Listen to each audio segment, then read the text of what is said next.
live on the YouTube. Hopefully. Yeah, it looks good. Okay, now I got to share that out on Twitter, and we'll tag you in it there.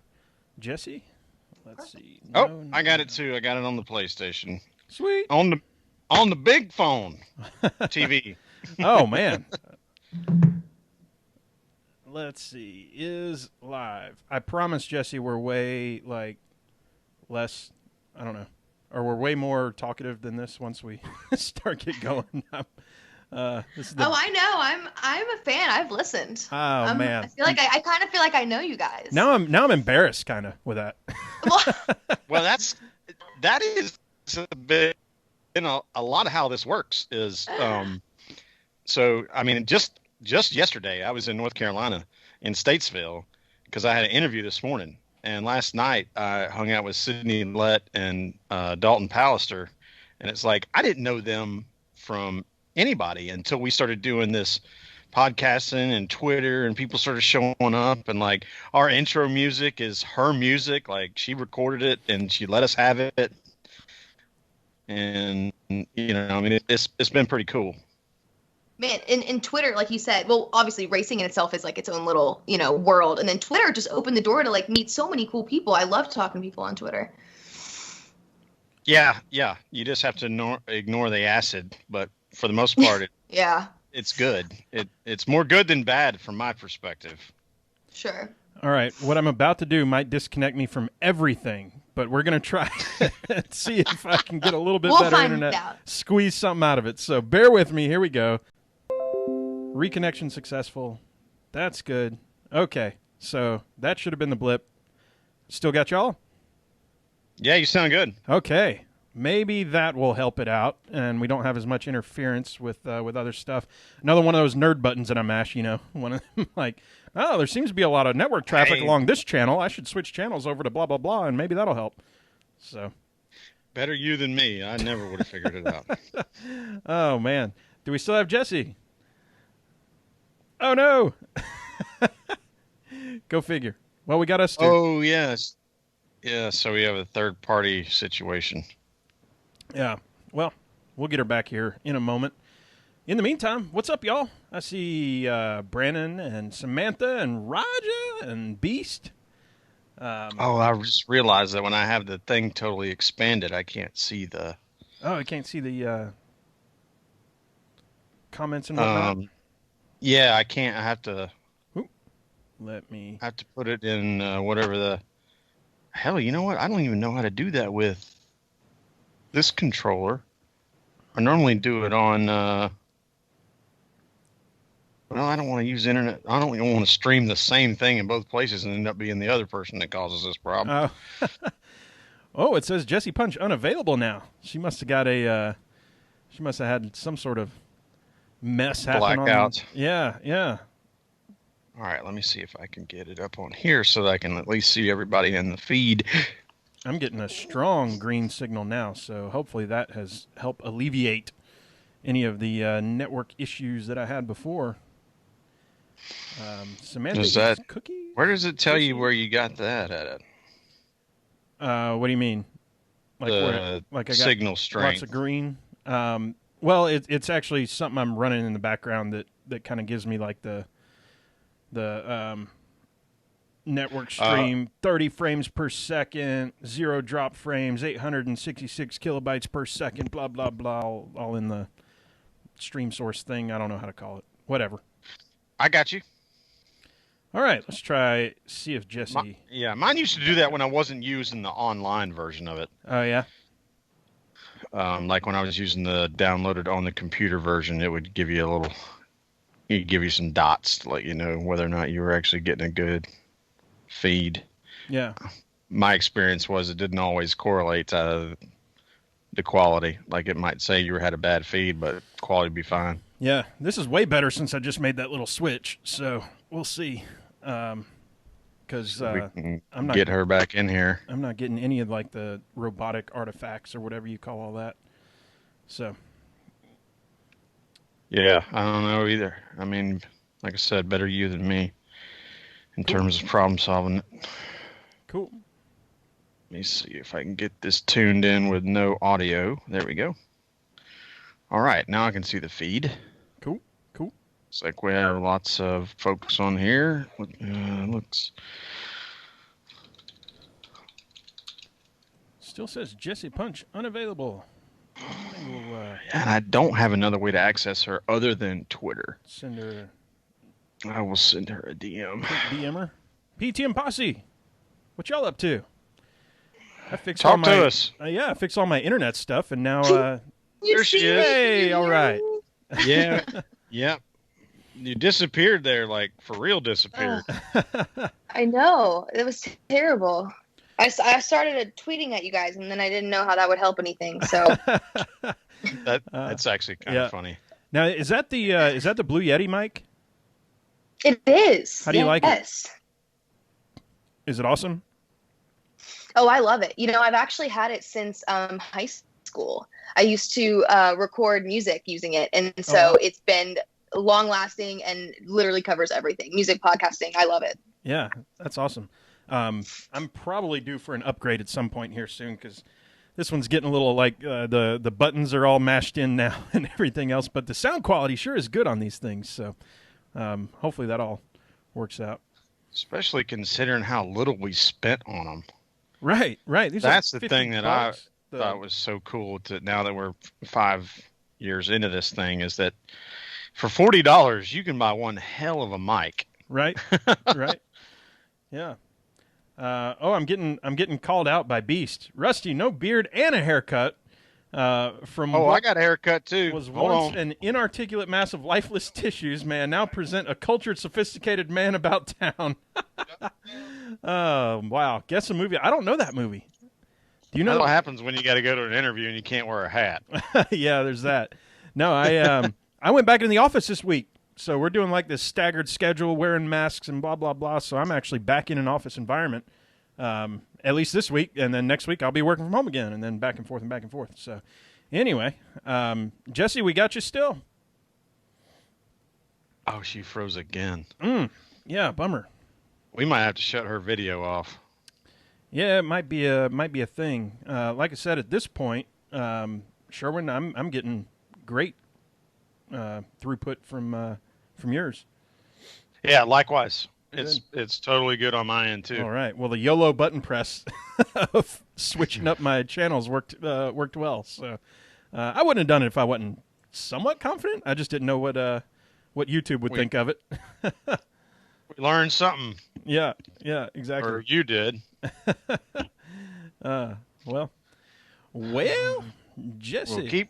We will keep trying as long as you guys will keep hanging out with us. We will keep trying. Yeah. So speaking of the haircut, so like I knew the place that I normally go to wouldn't be very good for haircutting. Like it's kind of a cheap place, but it's $12 to get a shave and a haircut. And the dude's been doing my hair for 10 years now, and I just walk in and give him a $20 bill. He can be in the middle of some other thing, and as soon as old Rusty walks in, he knows a $20 bill's coming across the table. So he'll like take the buzz cut and okay, you're done. Come on up here, Rusty. And so yeah, I didn't think though that they would be the most COVID friendly place. So found a place that I got me that I don't know, that $2 haircut or whatever, sounds expensive. Found one of those, barber places that you have your own like cubby that's around in some place, and you have to wear a mask, and they're wearing a mask, and all this other stuff going on. They take your temperature when you walk in. I mean, all this fancy mess. So I think I paid like $45 for a haircut, which is about like, well, I guess that's about 2 1/4 haircuts for me normally, plus tip. So who knows? But and I tipped her well. She did awesome. Her name was Zarina, which is my wife's exact name, except with a Z. And you know what? She did a great job. I'll tell you what. Maybe not go there every time, but that's a $40 haircut right there, y'all. Yeah. I had not had my haircut in 4 months, right? And so I walk in and I'm like, listen, I know that you're going to try to do all this style and stuff. I know you're going to want this, that, and the other. I I just need you to buzz the sides for me because it's got to go. I need this thing short. And she's like, I don't know about that. That sure looks long. I'm like, nope, it's got to be short. So, Jesse, I think I see you. Are you back with us? She's frozen again. Dang. Not sure what to say there. We could give her she's moving around now. A little bit of movement. Well, and then it stopped. Ah. But also, I'm looking at YouTube, which is like 10 seconds behind. Oh, yeah. So, we'll figure it out. We still maybe a few minutes here to... These guys have stuck it out with us for longer than this before. So. Yeah. We're all good. Oh, yeah. Roger, yeah. You don't... Look, for the men that have women in their lives, you don't even want to know what they spend on haircuts. Like, that's not even... You just don't want to know. Just let them do it and just be fine with it. So my wife gets hers... And figure out, like, what part of your life you spend that on. For me, it would be like a $45 manicure. Or pedicure, rather, because I do that. So... My wife gets her hair colored purple, bright purple. Not the whole thing, just like a few big streaks in there. And they have to bleach it first because she's a brunette.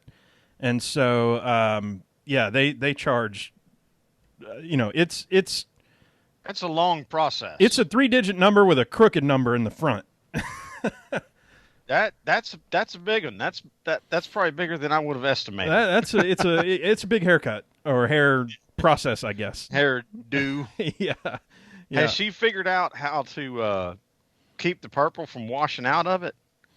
They use some really strong dye, and the first few washes you're just gonna have some. She's got a black towel, like a towel that's completely black that she uses to dry it the first few showers that she has. But overall, it's just doing it that way, trying to figure it out. Yeah, well, so I had heard this from, way back in the ranch days that Mane and Tail, which is a shampoo that you buy for horses, actually does a really good job of keeping the color in. So it's worth a shot, but you might have to go to a Tractor Supply to get that shampoo or a Horsetown. Go to the Tractor Supply to get my hair did. I love it. I mean, they swore by it. So and because a lot of people used to actually color their, people that really show horses will actually color the mane and the tail so that it's uniform. And I don't know. So it's worth a shot. I don't know how expensive it is, but it ain't crooked letter 3-digit expensive. But if it holds on to that color for longer, it's worth a try. Yeah. I am chatting on Twitter DM with Jessie, seeing maybe we can add her on the phone instead, and if so, y'all will just have to deal with me and Sherwin here, and I'm sure you can fire up a cool picture of her from her bio. I'm sure I can find one quickly. Right now, you got me labeled as her. Yeah, because it usually splits it between y'all two, and. And I'm like widescreen. Yeah. They're getting extra. That's right.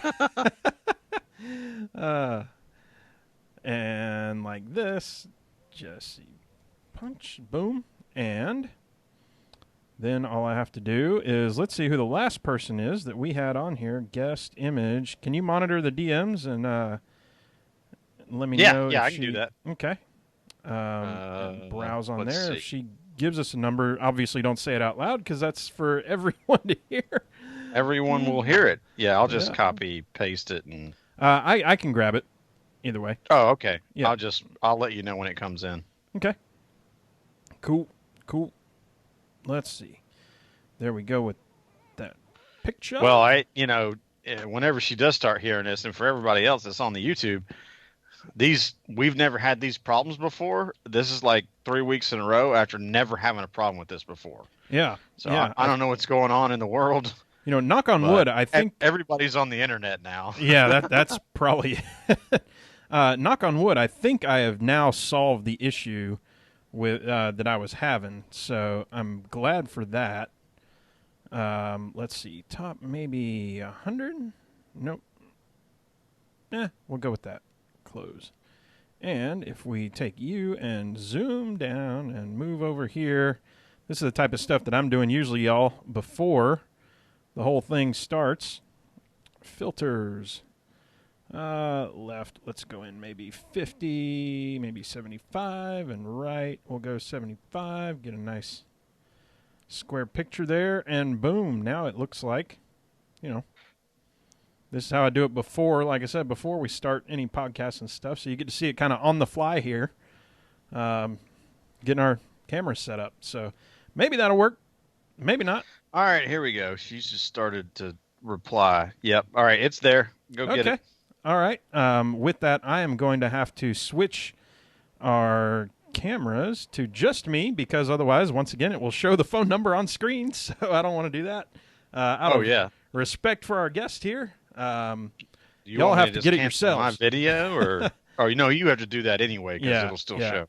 So it might hang up on you, Sherwin. So bear with me, and I'll get you back on. No worries. Hopefully it doesn't, but here we go. It's that. I was about to say the numbers out loud as I was typing.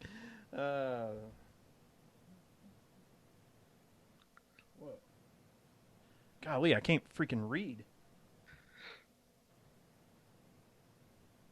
Oh, she put too many digits in there. No, she didn't. Never mind. I can't count. So you can't read and I can't count. So that's good.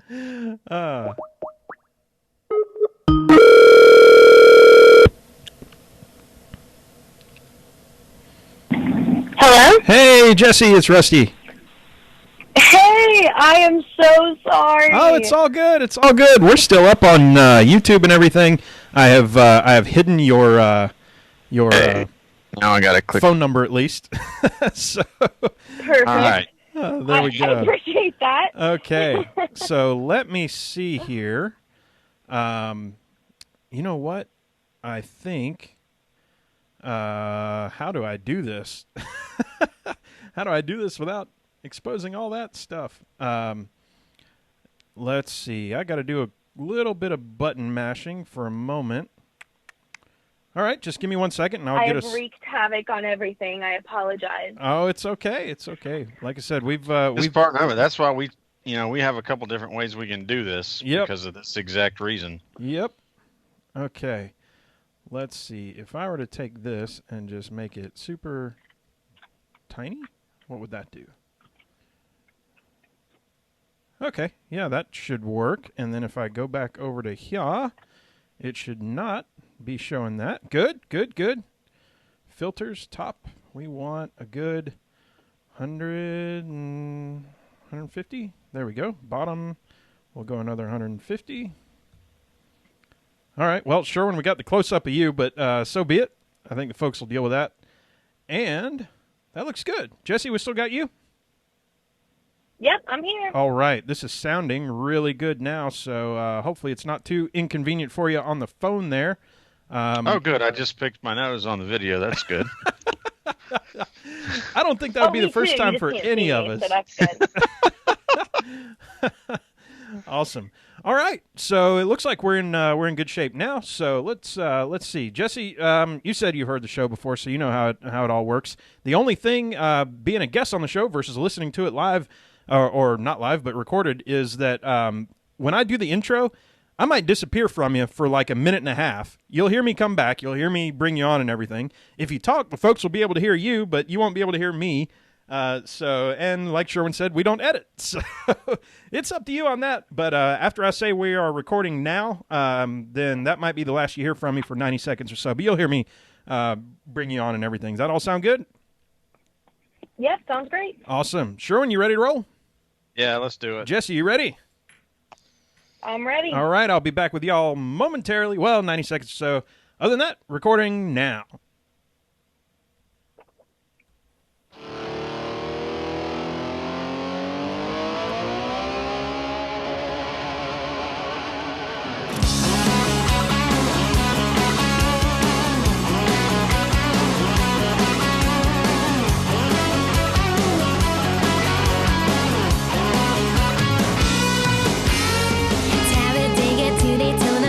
Charlotte, it's in Normandy. welcome y'all! That's right. This is a Pregame Engineer Tailgate Mayor Racing Podcast, episode number 249. It's Tuesday, June 23rd, 2020. I'm Tailgate Mayor Rusty Wallace. I am in the PTM Podcast studio as we reach quarantine week number 15. We've got a great show and a great guest. Can't wait to get to him tonight. Before we do, y'all know what the deal is. This podcast is sponsored by you. That's right. Go to patreon.com/PTM. Join that Watch Drink Club for as little as $1 a month. Get some free koozies and some stickers. Best part is every cent this year we're once again donating to sponsoring drivers. So join the PTM posse today and be a part of the sport you love. This week's show brought to you by our official sponsors at that $5 and up per month level. Here we go. Aaron Bearden, Robert Keplinger, Colin McPay, Americ Kepner, Ryan Kiefer, Patrick Cleary, Jeff Brown, Brandon Crowd, Kathleen McDonald, Stacey Wright, Brandon Carl, Rika Porter, Jump, Bob Lesmiller, Julie Bosley, John Pearson, Eddie Greer, Third Younker Motorsports, David Mullins, Patrick Johnson, Brett Morris, Crystal Smoke, Fred Rosado, Chad Knapp, Stacey Coleman, Lisa Chanana, Rick Houston, Sarah Ann Barry, Evan Roller, Brad Harrison, Matthew Bishop, Matthew Camper, Harry Bolzania, and welcome to the PTM Posse, Evan Jones. Thank you, Evan. Awesome to have more folks joining in. Evan, we will get you that koozie and stickers, etc., coming here soon. So yeah, excited to have you on board. And Sherwin, I was just announcing new patron, official sponsor, Evan Jones. So how cool is that? That's awesome. Yeah, I think I had a Twitter exchange with him earlier this afternoon. Awesome. So yeah, excellent. Thank you for joining us. And I unceremoniously there pulled in our co-host of the PTM podcast, Pregame Engineer Andrew Sherwin. How you been, man? Good, man. 600 miles on the road the last 2 days and ready to do some podcasts. Yeah, let's do that. And we're going to do that podcasting with our guest tonight. She's a host of the internationally syndicated show, The Pace Lap, as well as co-host of the Rolling with the Punches podcast with her dad, dear old dad, Jerry Punch. She's on Twitter at JPunch15. It's Jessie Punch. Jessie, what's up? Hey, guys. Thanks for having me. Thank you for being on. This is awesome. Yeah, it's been a little bit of ups and downs in terms of the technical difficulties, but we are ready to roll. I had internet problems. Everybody had internet problems. We are all fixed up and ready to do some podcasting finally. Jessie, you said you've heard this show before. Now you get to be asked the infamous question. What are you drinking on tonight? Well, I'm very excited to answer this question, may I say first. If you know me and if you follow me on Instagram, I'm always drinking a bubbly water. That's just a constant thing. But for this special occasion, I'm following in the footsteps of Garrett Smithley from last week as a millennial, and I'm also drinking a White Claw. So all right. I got a twofer tonight. There it is. Awesome. Yeah, we don't discriminate against White Claw drinkers around here because I'm one of those people too. Right. Now mine usually has a little whiskey in it too. But hey, that's the advice we always provide to people. Who are like, oh yeah, White Claw is fun, but if you're not at a tailgate where you need to be like kind of cognizant all afternoon and then through the football game, toss you a little vodka or some bourbon in there, you can make that a real good drink. Yeah. Now, like you said, you don't want to be responsible. You don't want to have to be responsible in public while all that's going on. This is like late night, pull out the White Claw and whatnot. Yeah, that's Rusty and I on a Saturday night at the racetrack going, all right, it's time to get it. Yeah, it's time to get after it. And that'll happen. Pedal. So, Jessie, on Twitter earlier, now you said this in public, so I will, I'm assuming this is publicly consumable.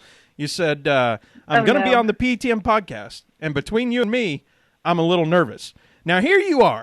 You are a professional at this. We are a couple of jackholes that have no idea what we're doing, as evidenced by the fact that we're starting like half an hour late.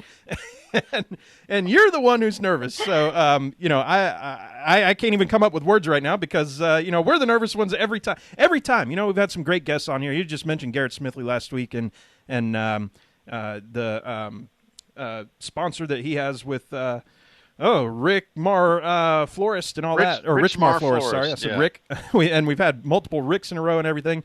But it feels like every time Sherwin's going, all right, we got Jessie Punch next week. I'm like, oh my gosh, what are we going to do? So I don't know about all that nervousness stuff. Well, there's nothing to be nervous on y'all's end by any means. You guys kill this show every single week that you do it. But if here's the thing. I'll tell you, I'm a homework person. I'm a big time notes person. If I do anything, I show up with 10, 12 pages of unnecessary notes that I probably won't look at. So when you guys told me we like the spontaneity of it, just bring yourself, I have to admit that took me out of my comfort zone, but I like it. Well, there you go. You know what? We need to put you in touch with Brandon over at Lap Traffic. He has quite a litany of notes himself, and he is the professor of of racing. So he knows his stuff, man. But yeah, over here we're the we're like the talk show of NASCAR. This is like the Letterman, and unfortunately, we're just not as funny. Yeah, right. That's the perfect vibe, though. You want everybody to be relaxed, and I like any opportunity to show some personality, whether it's driver personality or I guess my personality. So this will be fun. So we'll have to figure out at some point, Rusty, whether you're Letterman and I'm Don Rickles, or it's the other way around. I don't think I have seen on the Pace Lap any White Claw make an appearance. So maybe next episode. Yeah. That one wasn't allowed. I will say when we shot the first episode of the Pace Lap last year at Daytona, we shot it at a party from the infield, and my co-host was Landon Castle. Now, Landon got to drink a beer while we were taping the episode. I, unfortunately, was not allowed to drink a beer for obvious reasons, but no, that was about as close as we've had to getting a White Claw on the Pace Lap. Well, we'll look out for it, and when and if we do see it, whether it's being drank or whether it's just kind of like off in the corner or something, we'll assume that's an homage to the old PETM guys, just because we like that. I don't know, the recognition. Love it. I'm a big time. I'm not giving the word to like a memento kind of person. Subtle hints at things. Yeah, so you'll know it's for you guys. Just drop. I love it. So we have to give you kind of belated congratulations, by the way. Newlywed, right?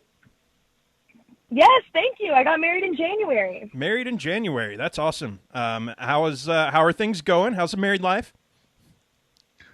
Things are great. We're currently experiencing our first global pandemic as a couple. So it's it's truly something new for the both of us. But no, it's been good. We've been together for years. So we haven't killed each other yet, and everything's going well. So it's been good. What a crazy first test, right? Like me and my wife have been together about 22 years, been married for about 12 of them, and like it was almost like, oh yeah, this is just what we do, no big deal. Being holed up together for the past 3-4 months, it's okay, sure, not a big deal. We hear about other people at each other's necks, and we're going, I don't know about all that. If you hadn't married somebody you can hang out with for 3 months straight, I don't know what you're doing. So, but what a yeah, you truly find out if you've married your best friend during these times. Right. Well, and then how many formal complaints you submit to the internal home HR. Yeah. Well, I plead to the cats sometimes, like, hey, are you seeing this? And they're like, I don't know, man. She feeds us. So, all right, fair enough.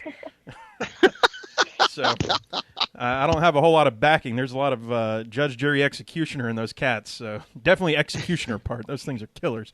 Anyway, so Jesse, this is usually where I ask a new guest of ours how they got into NASCAR and all that, but I don't think it's a huge leap of logic if when it comes to you on that. Maybe we start here. When in your either career or growing up did you really realize this is what I want to do? I want to be in NASCAR, and I want to continue on doing what the family business is. Well, when it comes to NASCAR, obviously it's been in my life, my entire life. And I mentioned it earlier, NASCAR truly is family. And my whole entire life, we've had family friends that are in the sport. And so many of our family memories have revolved around going to NASCAR races or going to on vacation with families that are involved in NASCAR. So it's always been there. But the broadcasting side of things didn't really come until later. I think for me, I specifically remember my freshman year of college, I went to Auto Club Speedway with my dad over my spring break. And I also remember all of my sorority sisters thinking, okay, you're going to go to a NASCAR race for your freshman year college spring break. That's cool, not. But honestly, it was, yeah, but honestly, it ends up being great because, you know, I got an opportunity, just me and him. I shadowed him that whole weekend. And I think for him, it was just an opportunity for us to spend some time together. But for me, it really opened my eyes into, this is something that I would really, really enjoy. And quite honestly, isn't as maybe unattainable as one would think, if you're willing to work hard for it. So it really was, you know, after that trip that I thought, okay, if I pour everything I have into trying to do this, we'll see where it goes. And internships came, and the rest is history. That's you know, that's fantastic, and I love the story. You're okay. Sorority sister, hey, we're going to Panama City or something. I don't know. I'm going to a NASCAR race with Dad. So, how did the Pace Lap stuff get started? How did that materialize? How did the what now? I'm sorry. The Pace Lap. So getting started with the Pace Lap and you know, springing up ideas and stuff and hosting and all that. Yeah, so the Pace Lap was actually an idea before I even got to NASCAR. They shot the Pace Lap as a pilot for a potential down the road international, essentially a pre-race show. Mm-hmm. And so I work for the international department with NASCAR. So we handle all of the content that's distributed outside of the United States when it comes to the sport. So when I got there, they knew I had on-camera experience, and my boss, Matt Roper, knew that that was an avenue that they wanted to take. They had shot the pilot with Greg Biffle, and I actually am a lot cheaper than Greg Biffle. So they decided to keep me around and let me continue to host the show. So we do it weekly. It just started out originally, like I said, as just an international TV show. So it was solely outside of the United States. And then the next year we were able to get it on Fans Choice. And then this past season, we signed a network deal with MAV TV. So you can catch it on MAV TV now. So it's been quite the journey. That's fantastic. What are some of the things that, since you're delivering to an international audience, what are maybe some differences in presenting that to the international group than it would be for, you know, a domestic type of thing? Yeah, so it's definitely interesting. You know, when you think about or a lot of our international fan base didn't grow up NASCAR fans. You know, they found interest in the sport in some other way, and so a lot of what we're presenting them is what's happening, but also teaching them why it's happening. So I'm going to be honest, you know, when we started working with Fans Choice and we signed the deal with MAV TV, you have to walk that fine line between what's going to translate internationally, but what's also going to be entertaining for our MAV TV viewers. Because you're definitely not teaching anyone on MAV TV who's watching MAV TV about racing in the same capacity that you would be teaching a new international fan. So, you know, it really is a fine line, but you just kind of have to think what translates and what's interesting without getting too specialized either way. Yeah. Kilometers. That's another one. Nothing is in metrics. Oh man, I wouldn't even think that. Yeah, that's funny. So like you're talking about dimensions of cars and length of races and stuff, and you got to do it in goat's heads and you know, number of horse hooves. I don't know. Yeah, exactly. I don't do any math anyways, whether it's racing or anything. So I just leave the numbers to other people.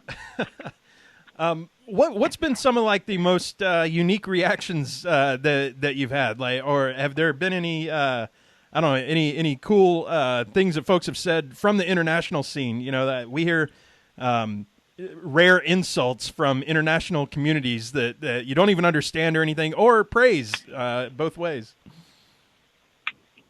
It's so funny that you ask that, because we have, I don't want to say a hard time, but we're still understanding the best way to really interact with our international audience and get feedback.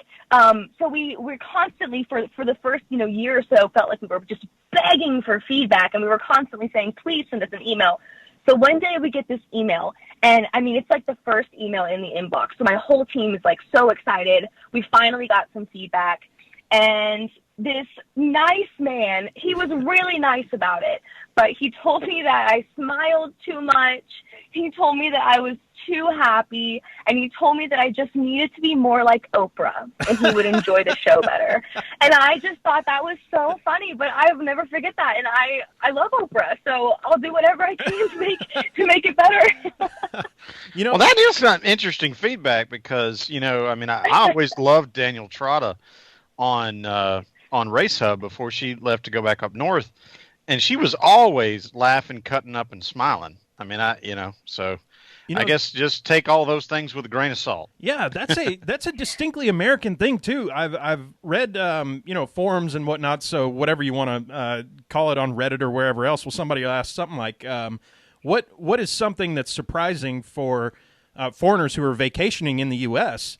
And they say how happy everybody is. Like, you walk into a store and they smile at you, and then they ask how you're doing, and for somebody who never grew up with that, has never really seen that before, they're like, why do you care? And they're like, I'm trying not to come off as mean, but I don't even know how to answer when the store clerk or the restaurant waiter says something like, how are you? I'm like, I'm alive. I'm fine, I guess. That's a weird question to ask. So, yeah, that's interesting to hear it from that side too. Getting that same sort of feedback. So interesting, but I'll take a little piece of old America and stick it in there for the for the international folks. I love it. And for me, I'm like, my job is getting to sit in a chair with other people, whether they're drivers or owners or broadcasters, and talk about racing. That's my job. How do you not expect me to be absolutely cheesing from ear to ear at all times? I mean, I'm sorry. I can't help it. Yeah. So, Sherwin, we are on the heels of Father's Day. And, of course, like we were saying at the beginning, Jesse, your father, the great Dr. Jerry Punch, and we reached out to Dr. Jerry and said, hey, you got any stories or anything you want to that you want us to put on air that might be fun, and we'll give you an opportunity to retort here, Jesse. But Sherwin, I think you uncovered a little bit of mud here. Yeah, I think we'll start with the second thing that he sent. You should do. Thanks, Dad. Yeah, I think he thinks he might have got you with this one, but what can you tell us about your Taylor Swift video?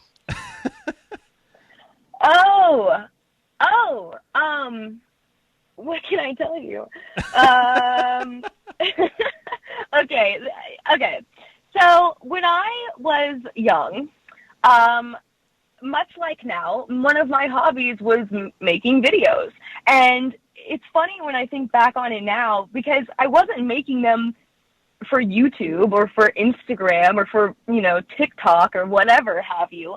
I was solely making them to entertain myself, while I'm at home. And so I have a collection, if you will, of poorly edited videos of myself lip syncing to popular songs at that time. I have Taylor Swift, I have some Jonas Brothers, I have a Justin Bieber, where I actually dress up as Justin Bieber because I don't half-ass anything. And so thanks, Dad. Please don't go searching for those. I don't know if they're hidden well enough on the internet yet, so that will be my job after this. All right, so we got a couple other cool things that I know you wouldn't brag on yourself for, but old Papa Jerry wanted to brag on you for being a tenacious athlete, all the way to the point that you tore your ankle up teaching a dance class and then still limped onto the field to get your homecoming queen crown. That's pretty cool. Yeah. And then we have something. You and I have something in common because I also played travel soccer. So what position did you play? I was a sweeper. Oh, love that. I was kind of a center mid there, so we would have worked nicely together. Yeah, I was. Yeah, I was the headhunter. I was the one who was drawing circles with my feet in the dirt, and retired at age 5 from the soccer field. So I've got a few. Matter of fact, what's funny is I guess when you're that young or whatever, and call it participation trophy, blah blah blah. But the biggest trophy I have that I still keep today is my participation trophy for soccer back when I was 5 years old. Because I think it's hilarious because I've got.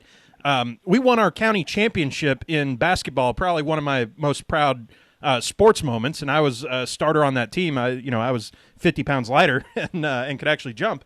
But I think I have a medal for that, a generic medal, versus my 5-year-old soccer team thing. It has one of the double piece or the double side trophy, and then the single on top of that, and some soccer ball. My name is imprinted on it and everything.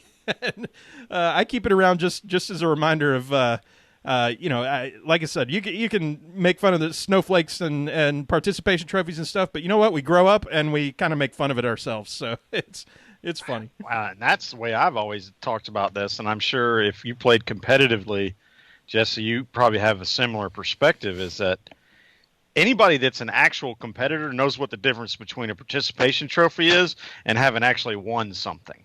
Mm-hmm. And so I think it's great that you kept that one because of how, it is uniquely funny.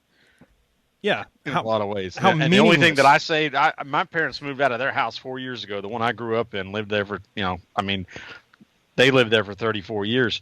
And Dad was like, "You want all these trophies?" And I'm like, "No, just throw them in the trash." Yeah. But the one I did save, the only one that I did save is, because it's on my fraternity paddle, is the state runner-up medal that I got for playing in the state championship game. So there's that. There you go. So that's the only one that matters. Jesse, while we're on all these other sports, you according to your bio, so I did some digging myself. You've covered baseball, basketball, soccer, volleyball, softball, track and field, tennis, and of course racing.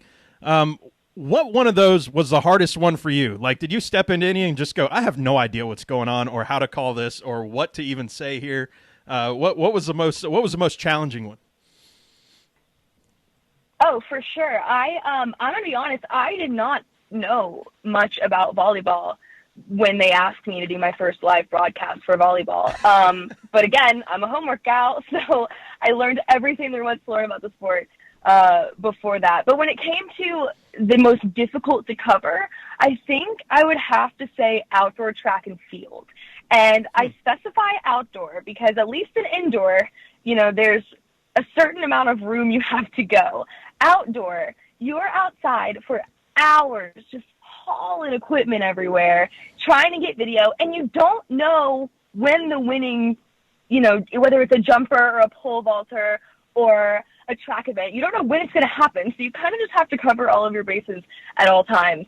So that one for me was definitely the most difficult. And I've never ran track. My dad likes to say us punches, we reach our maximum speed faster than everybody else does. We're not slow. It's just that's the only problem. So not a big track gal, but covering it was definitely difficult. But yeah, I worked at the Western Athletic Conference in Denver right out of college, and that's where I had the opportunity to cover this plethora of sports.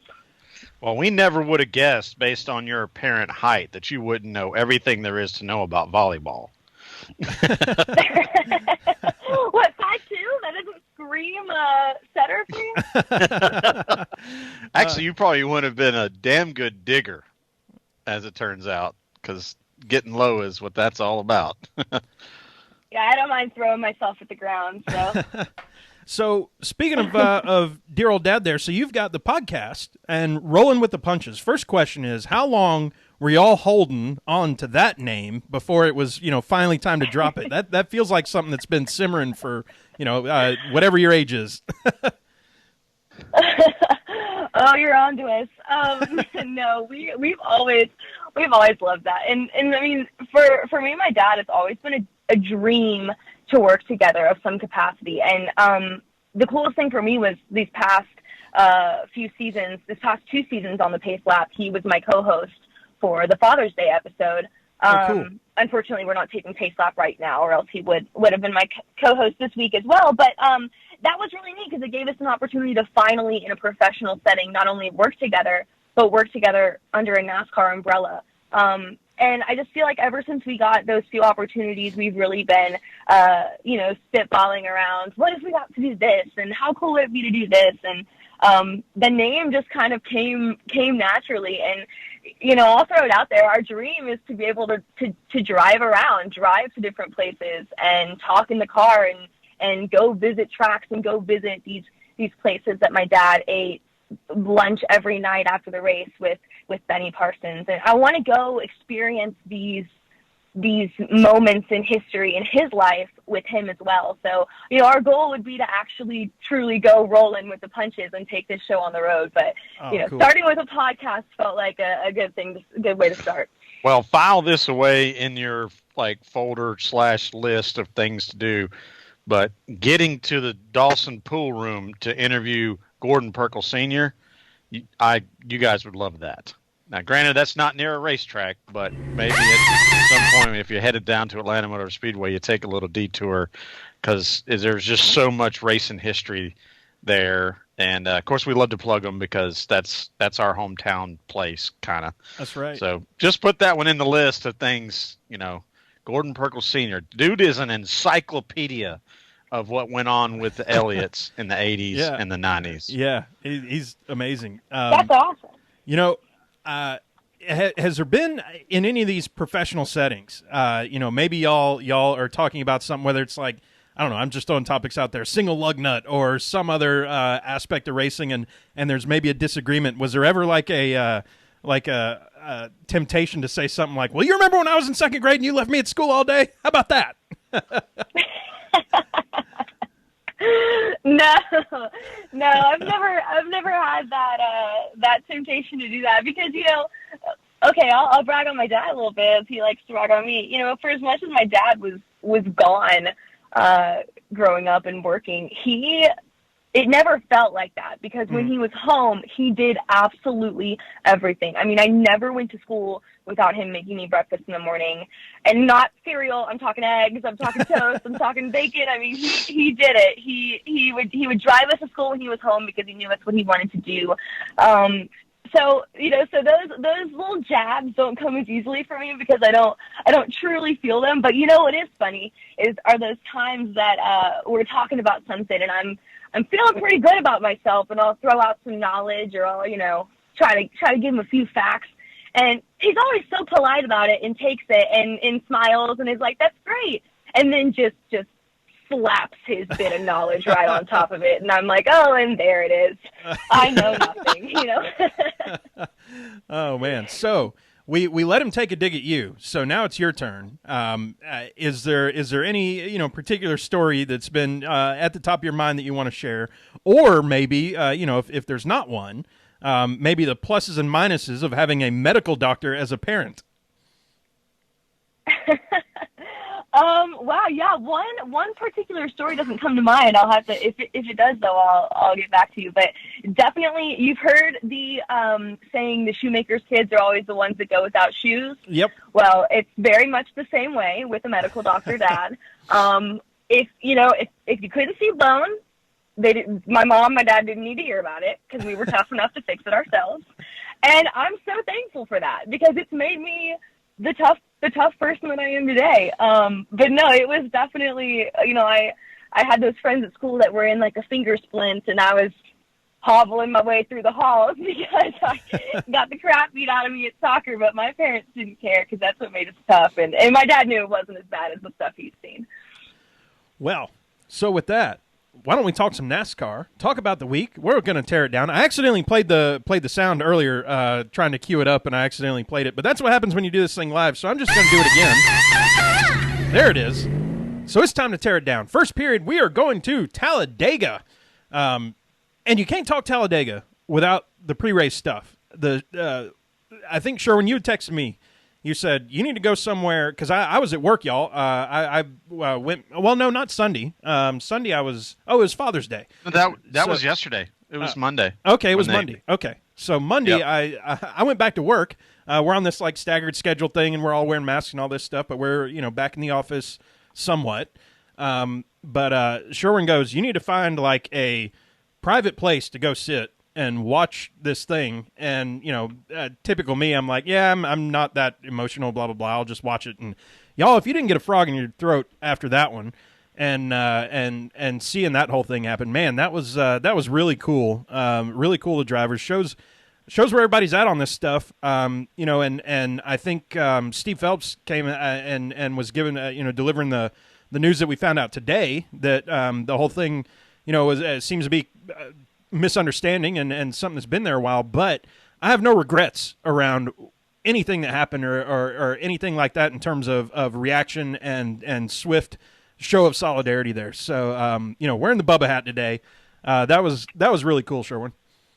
Yeah, I want to give Kevin Harvick a shout out because he kind of spearheaded the idea, and then Jimmy Johnson gathered the troops, and Kyle Busch was heavily involved in deciding how they exactly were going to do it.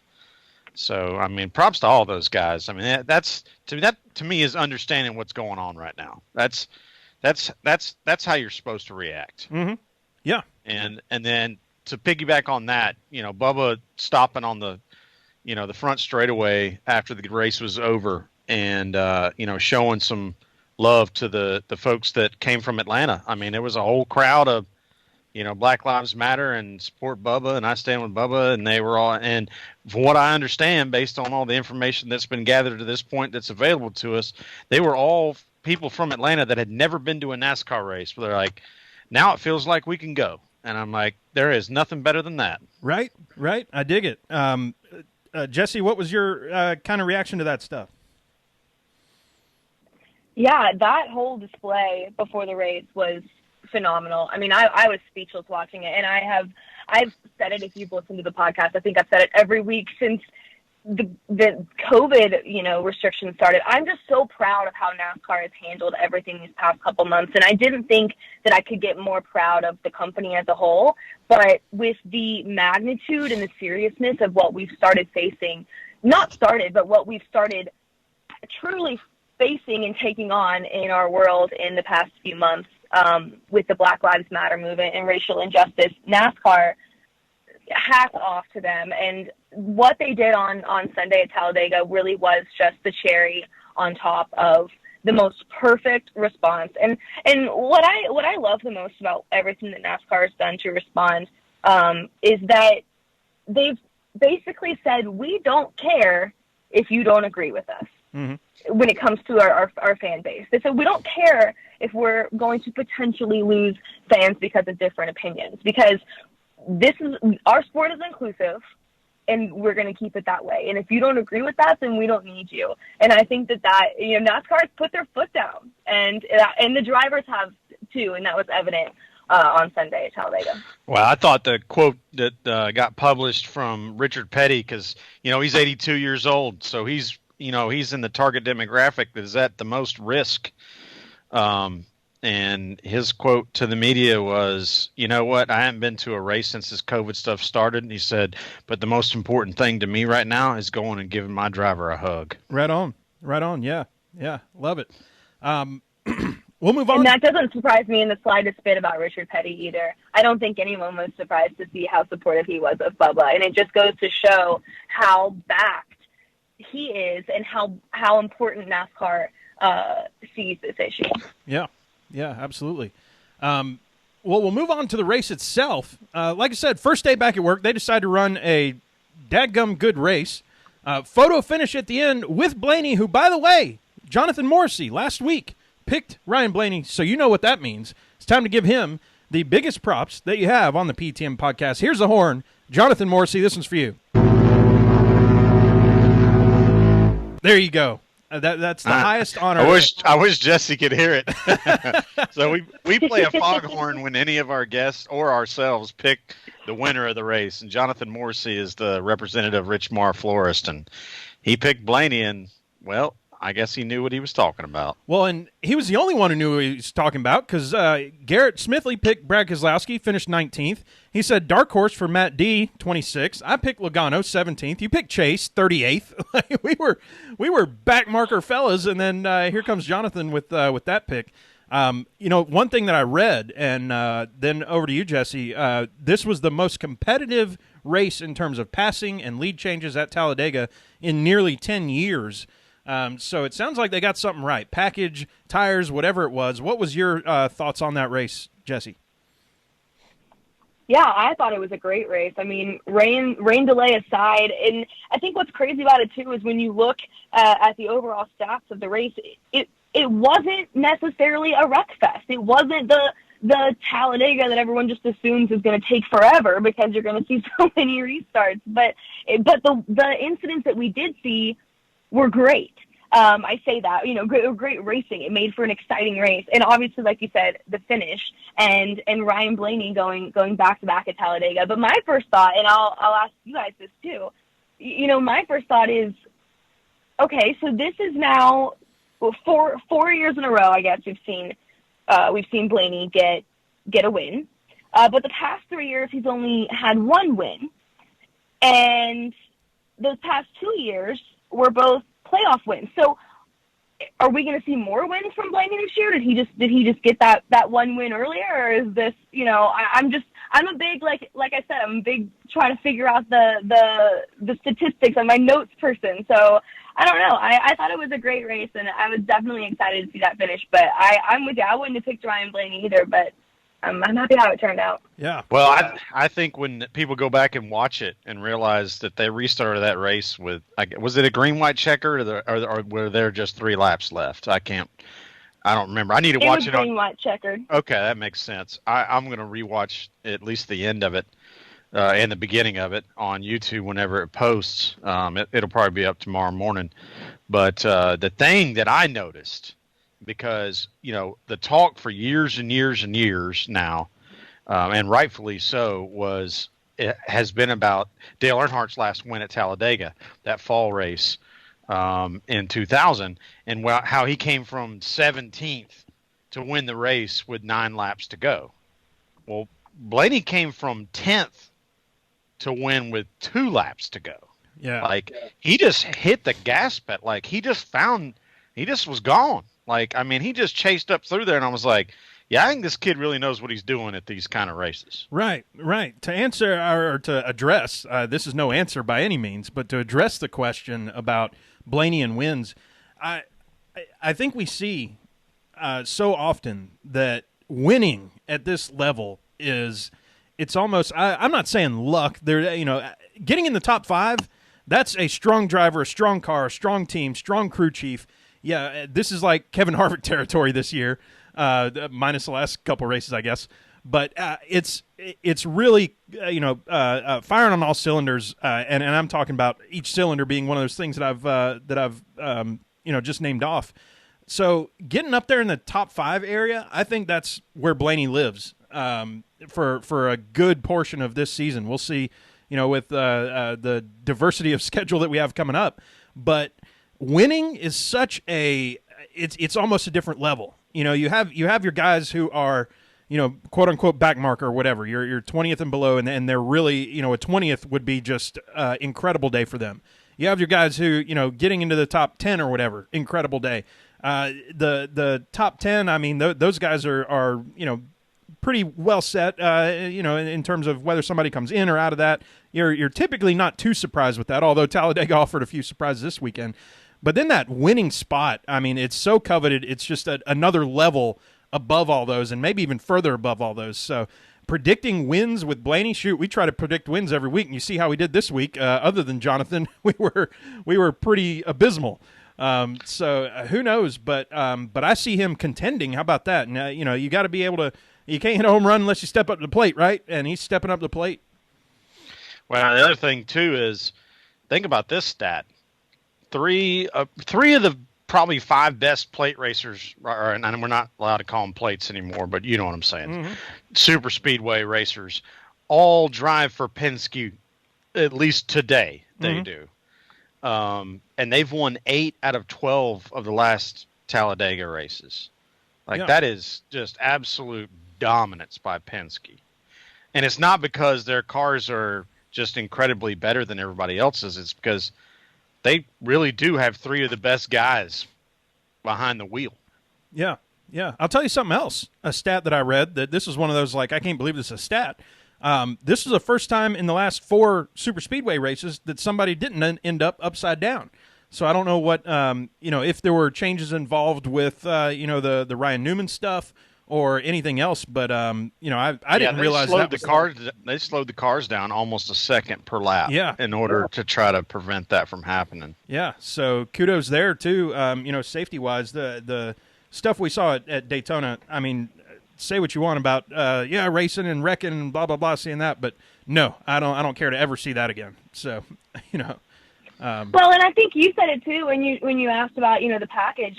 I think so many people were concerned because of any kind of change. In NASCAR said we're getting rid of the restrictor plate and we're replacing it with a tapered spacer to essentially slow the cars down. Everyone's like, well, that's no fun. But in reality, the package that they came up with is to encourage passing, and that's exactly what we saw this weekend. And that was the most exciting part of the race. And it was because of that package that Ryan Blaney could come up through the field like that. So I think it was great. Slower cars, but I like to see more action. So moving on to second period, Sherwin, I don't think we got to this last week because we were just rolling and having fun there with Garrett and Jonathan. But the Hall of Fame class announced, and Dale Jr. and prolific Whelen modified driver Mike Stefanik, who sadly had passed away last year in an ultralight aircraft accident, both inducted. Neil Bonnet and Ricky Rudd just missing there. But, man, I did not realize that there would be, I don't know, maybe it's just trolls or whatever, but I didn't realize there would be anybody who would be against Dale Jr. being in, folks, the Hall of Fame. Who's the most famous driver besides maybe his dad? But I'm saying he's probably up there close to, if not, haven't surpassed in fame. I was surprised there were people who were, I guess I was shocked that there were people who were shocked, if that makes sense. Yeah, sorry, long pause. I mean, to me, it was bulletproof. As soon as I saw him on the ballot, I'm like, he's in. Yeah. There's just too much going on there. You won 26 races. He won 2 Daytona 500s. He won 2 NASCAR Xfinity Busch at the time championships. He's got 3 Xfinity championships as a car owner. He won 15 straight most popular drivers. He's a broadcaster now. Has anybody done more for the sport in the last 20 years than Dale Earnhardt Jr.? Case closed. Jesse? Yeah, I mean, it's closed book. Yeah. Boom, shut it. Jesse, what do you think? Yeah, no, I mean, you said it. I think the 15-time most popular driver is enough said. But my dad and I mean, we talked about it on the podcast this week about some of the very little bit of opposition to Junior being inducted into Hall of Fame. And some of that, people were saying, well, he doesn't have a Cup Series championship. Well, there are other Hall of Fame drivers that don't have Cup Series championships.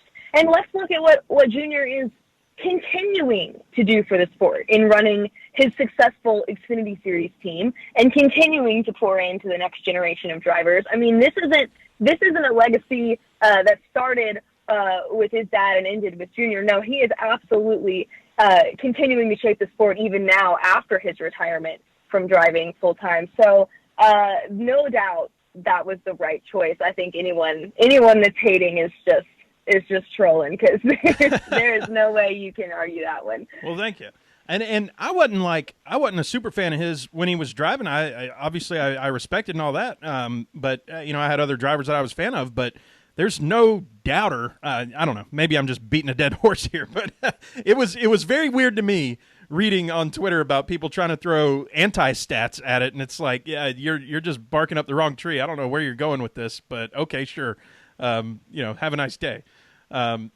So Jesse, so many big stories coming out of this week. Between the Bubba stuff, the photo finish that we had, all the rest of the Hall of Fame stuff.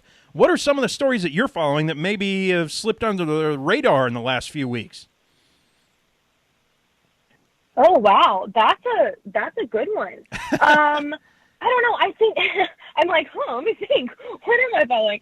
No, I think one of the coolest things I saw this week was on Twitter, and let me see if I can pull it up because so I read on Twitter this week, and this might have been more common knowledge than I realized, but Bubba Wallace during the race on Sunday was having I don't know if it was some fuel issues, but unprompted for the most part, or unasked, I should say, Corey LaJoie, who is someone who I'm a fan of all the drivers, but someone who as a friend I'm a fan of as well. He's just a good guy.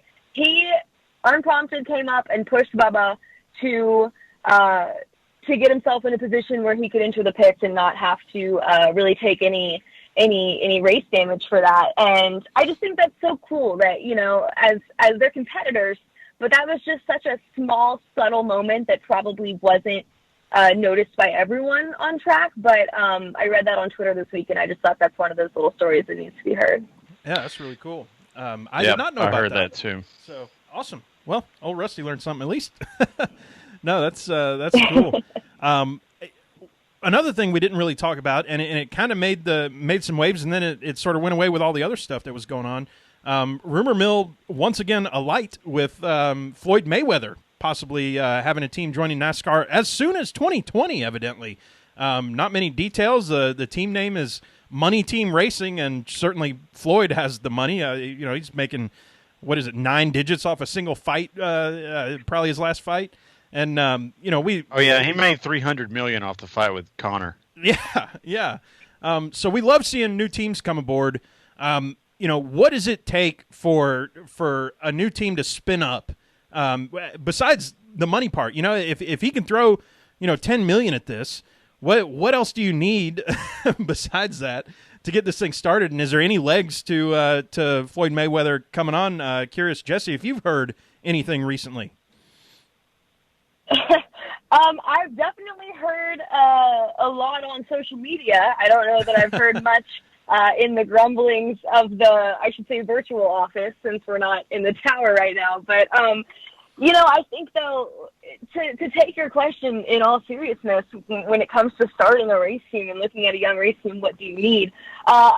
One of my favorite teams to watch right now is Kaulig Racing in the Xfinity Series. Mm-hmm. And I think that they have the security and sponsorship there. They have incredible leadership, which you could argue both of those things Floyd Mayweather would bring to his race team. But I think the one thing that they have that you need to be successful, besides talent, is the personality of their drivers. And I think it's just really neat that they have such a cool mix over there. And they're not all the same kind of guy. They're not all the same kind of personality. They're all very different and unique in their own, but it's a family and they play off of each other, and I think that's just a really fun team to watch. So, Mr. Mayweather, if you are looking to start a race team, make sure you get some fun personalities in there, because that can definitely make or break it.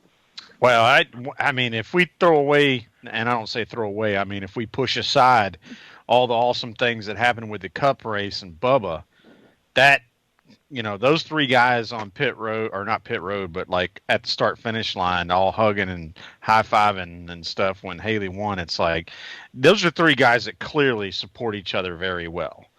And they obviously gel very well. And I heard something really cool earlier this week. I guess probably must have been yesterday, is, what if Kaulig's able to put together something to where AJ could actually run a full season in Xfinity in the 16?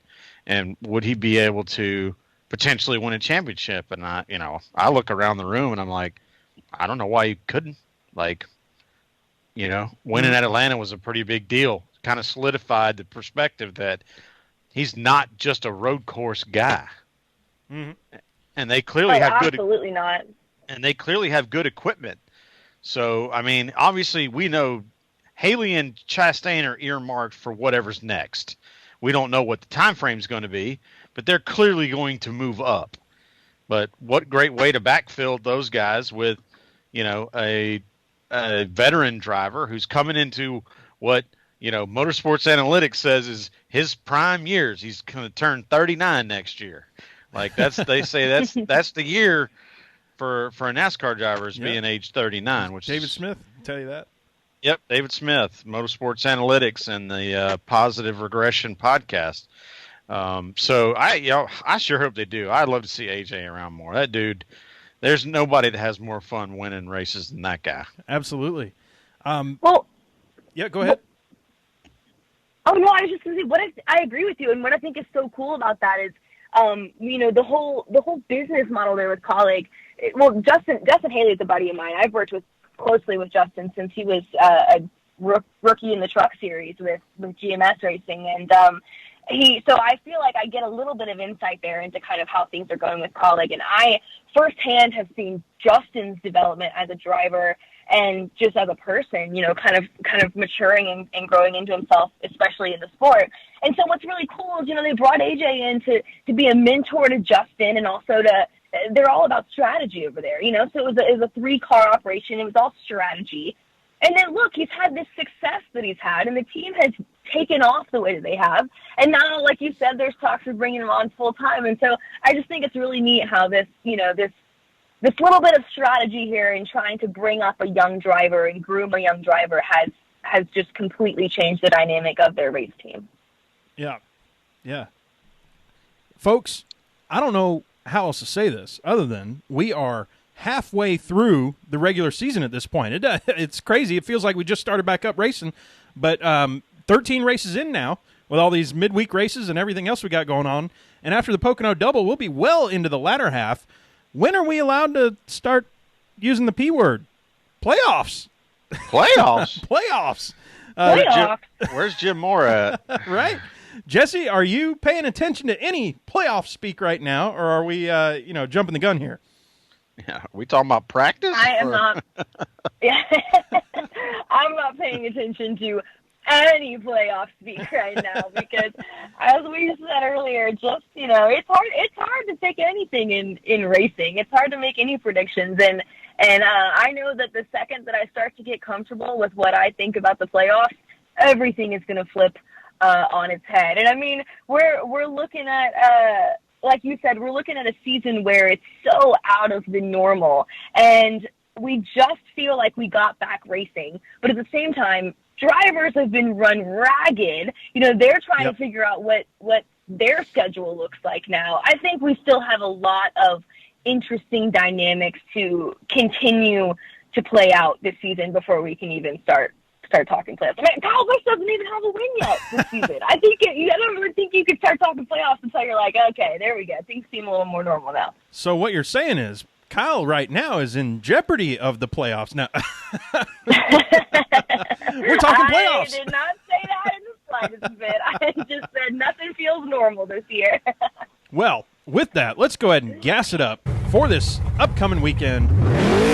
There it is. Y'all, it is the coveted Pocono Double. This was going to be the crown jewel of the season, I feel like, 6 months ago. This was going to be the thing that we all talked about, that we all went to, et cetera, et cetera. I don't want to say it's lost any luster necessarily because I guess the only thing it does have now is that it's not exactly the only double anymore. But this is the thing we've been looking forward to and looking to see it. So, Jesse, what are you excited to see at the Pocono Double?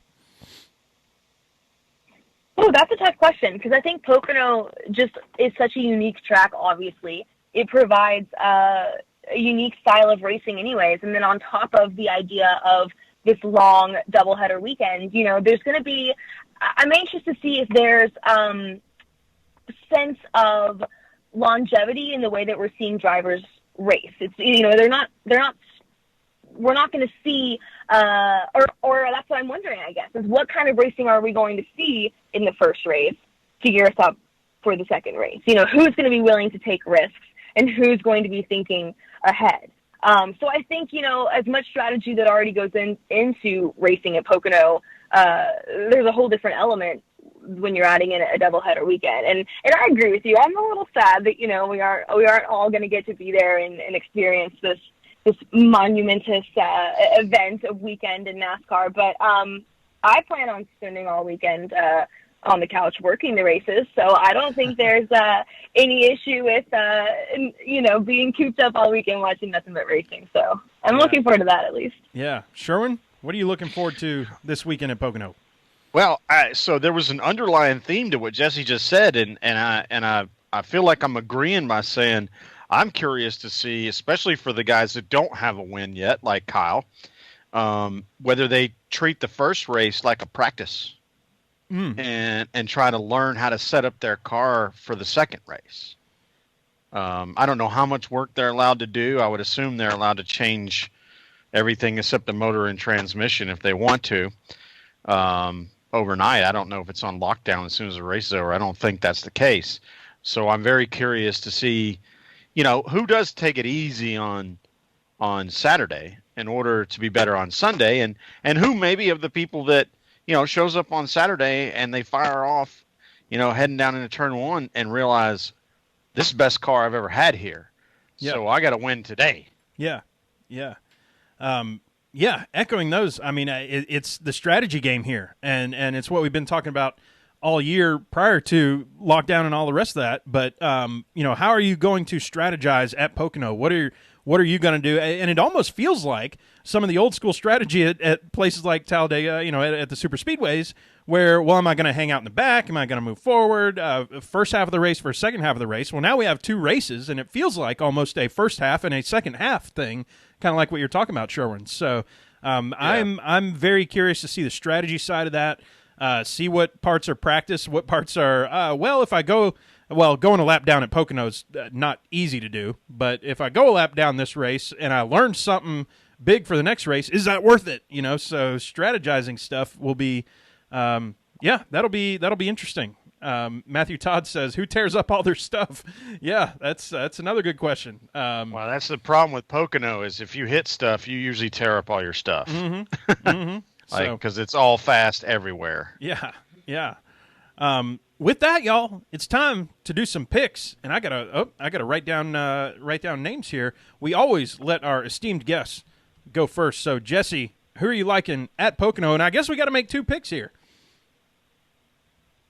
Can I just start by saying that making picks is my absolute least favorite thing to do, and it's not to you guys. I mean, I have to make picks all the time. When I do things, for NASCAR, and I hate it. I always hate it because this is the most unpredictable sport. But right. If I must, all right. I think I'm going to give you, much like you said last week, I'm going to give you since I have to give you two. One's going to be a more logical pick, and one's going to be a little bit of a dark horse, if you will. Okay. But I promise I'm not just a huge Kyle Busch fan. I'm only bringing him up because you got to look at the statistics. One, he's hungry. I mean, I don't know how you can't be hungry when you're this far into the season and you don't have a win, and you think the way Kyle Busch does, and your teammates have the success that they do. I mean, we all know that he's won that win, but on top of that, I mean, he has previous success at Pocono. I believe I don't have my numbers in front of me, but I believe he's won 3 out of the past 5 or 6 maybe. So I think he definitely he knows what he's doing there. He knows how to handle the race car at a track like Pocono. But on the flip side of that, I'm going to throw Tyler Reddick's name into the hat. And I'm a huge fan of watching Tyler race. And the reason I say him at Pocono is because we talk about this being a track where we might see some drivers doing some homework or holding, I don't want to say holding back, but looking to strategize a little more than take risks. I don't think Tyler Reddick's ever been one to hold back from taking risks on the racetrack. So I'm looking forward to seeing him maybe try to capitalize on some of these opportunities here in having a different style of competition around him, because I know he's had tremendous success these past couple of weeks and is also someone who's hungry to prove himself in the Cup Series. I love that pick. That's probably one of the darkest dark horses that we've seen. But the logic is impeccable.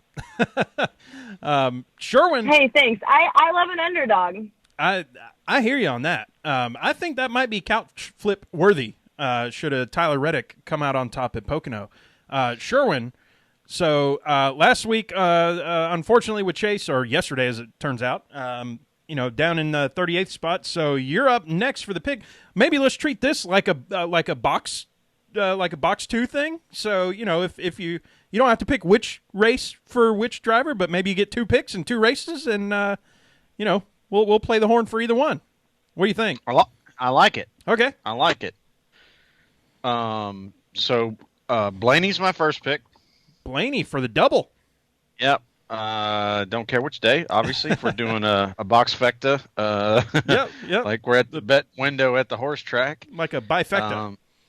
Bifecta, I guess, is what they would call it, yeah. And then, you know what? I'll sneak on down into the dark horse territory since Jesse already led the way there. I'm going to say Eric Almirola. Ooh, I like that a lot. Yeah. Tasting some success recently, even though it might have been sideways, but it was, some good running there at Dega. All right, so for old Rusty, I'm going to pick, since it sounds like we're kind of doing the primary and dark horse here. Primary, I'm going Truex. He's been strong before. I think he won, I don't know, a couple years ago, something like that, in a June-ish race. There's a June race. His championship year, I believe, he won there. Yeah, so I'm feeling good about Truex. Let me see, dark horse wise. This is where I just got to pick somebody out of my hat here, and hat is the PC word for today on that one. Somebody who has had some success as well. And so I picked Eric Jones a while back. How about Chris Buescher? I think he's had some success recently. I think he's maybe on the cusp. Did he win at Pocono in like the rain shortened thing, or was that somewhere else? Where did he win at? That was Chris Buescher. So Perhaps I'm betting on that happening again or something. But he's at least got strategy there before. I'm not saying it's a great pick, but I'll go with the dark horse on the bifecta box. Very quietly fast for a Roush Fenway car. Yeah. Not Roush Fenway. Not exactly who I would pick on any certain day, but like I said, dark horse. We'll see where he ends up. So loving it. With that, y'all. Jesse, it's been an absolute pleasure having you on. Why don't you tell the folks where they can find you and what's coming up next? Yeah, so you can follow me on Instagram and Twitter at jpunch15. Please check out my podcast that I co-host with my dad. It's called Rolling with the Punches. You can catch us on YouTube. You can hear us in anywhere that you find your podcasts, Google Podcasts, Apple Podcasts. And what's next for me? I just hopefully getting back to the racetrack soon and hopefully getting back to taping Pace Lap each week. But thank you guys so much for having me on. This has been a blast. It's been an awesome time for us, too. We can't wait to have you on again. We'll close this thing down. Hang out with us for a little bit there, Jesse, and we'll let you go after the show's done recording. Sherwin, tell the folks where they can find you, and I'll get it closed out. Yeah, so on the Twitter, you can find me at Pregame Engineer, and on Instagram, Andrew L. Sherwin. And y'all know where to find us, PTMpodcast.com, at PTM Podcast on the Twitter handle. As always, I'm Rusty Wallace at Tailgate Mayor. Can't wait to see y'all next week. We will have a Pocono double in the books. It's going to be fun to talk about. I'm sure Sherwin has a great guest lined up for us then, but it's going to be fun. We'll talk to y'all next week. Have a great weekend. Have a great Pocono. See y'all later. Revving engines get to roaring, fans are screaming, drinks are pouring. We are NASCAR. Drop the flag, foot on the gas, and let's go, go, go, go, go. And it's full throttle, it's wide open, it's cold beer bottles and good times rolling. We're built for speed and we ain't slowing down. It's finding the groove, it's the thrill of the chase. It's running on fumes in a checkered first place. We're stealing wheels and racing hard. We are NASCAR, we are NASCAR.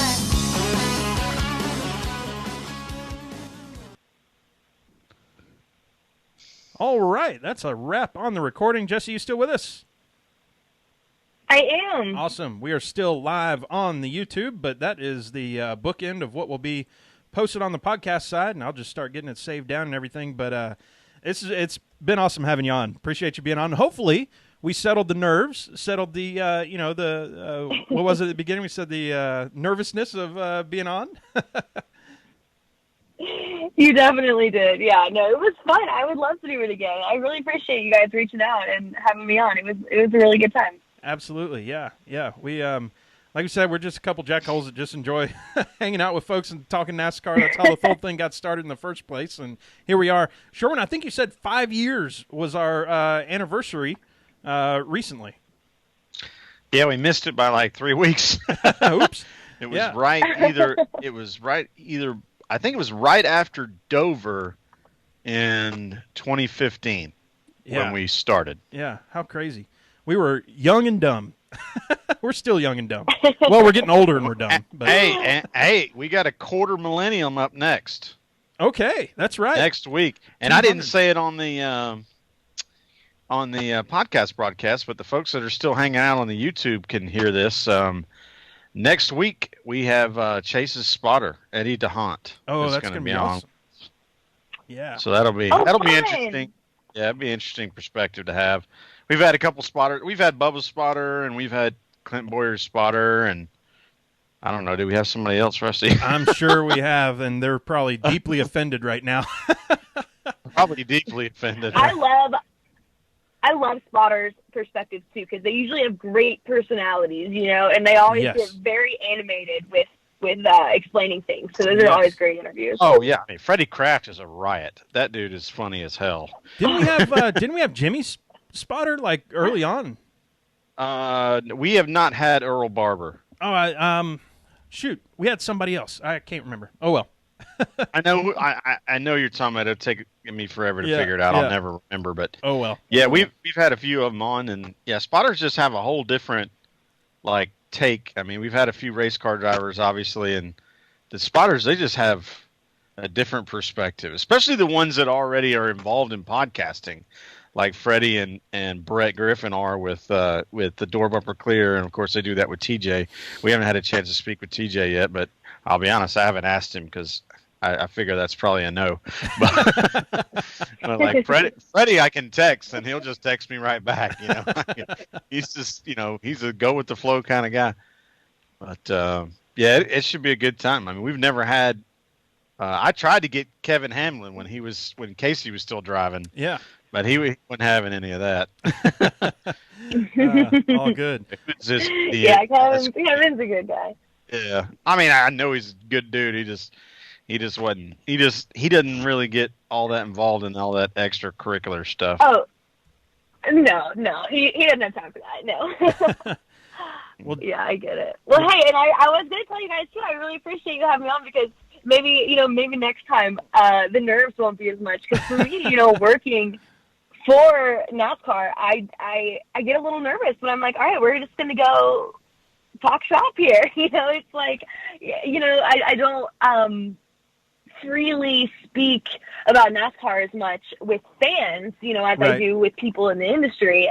So there's that little sense of like, okay, let's, make sure we say everything right. But you guys are so comforting, and I make me feel so comfortable. So I'm looking forward to being able to let my hair down a little more next time we chat. We try to be very conscious about not throwing anything at you that's like, well, what do you think about this very specific issue? And you better say the right thing and stay between the rails on what NASCAR wants you to say. Like, if we get into that territory, we're just doing it wrong because there's too much fun to be had outside of that space. So. We just like the fun stuff. Yeah, learn and laugh. Yeah, you guys are doing journalism right. Yeah. Learn and laugh. Sherwin's got learn and laugh. Yeah, that's what we are trying to do around here. Well, Jesse, it's almost my bedtime. That's the perfect way to do it. So we appreciate you being on, and we'll be in touch for the next one for sure. Yes, it's very much past my bedtime, so I am not far behind you. Thank you guys so much for having me on. This has been so much fun. Awesome. Well, thank take you care. for saying yes. Oh my gosh! Thanks for asking me. It's been one of the great things about doing this thing is how often people just do say yes. Right. And I hear you. And that's the only reason why we have a platform. So we're always extremely appreciative. Hey, well, and you know what? Maybe we'll have the opportunity to link up at the racetrack sometime soon. Absolutely, that's one of our favorite things to do is hang out with prior guests on the show and everything. And if nothing else, I would say shake hands or something. But nowadays, whatever it is, fist bump, elbow bump, whatever it is. How about I wave to you from 6 feet apart? That sounds perfect. That'll work. I think that's what they do these days. Yeah.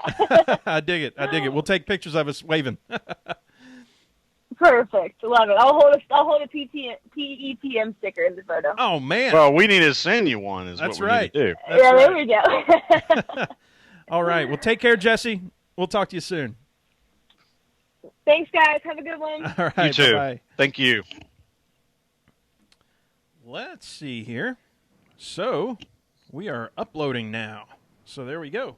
Yay. I'm going to get this thing uploaded and done and all that, and I need to take a quick break. So with that, I think we'll shut down the old YouTube and everything.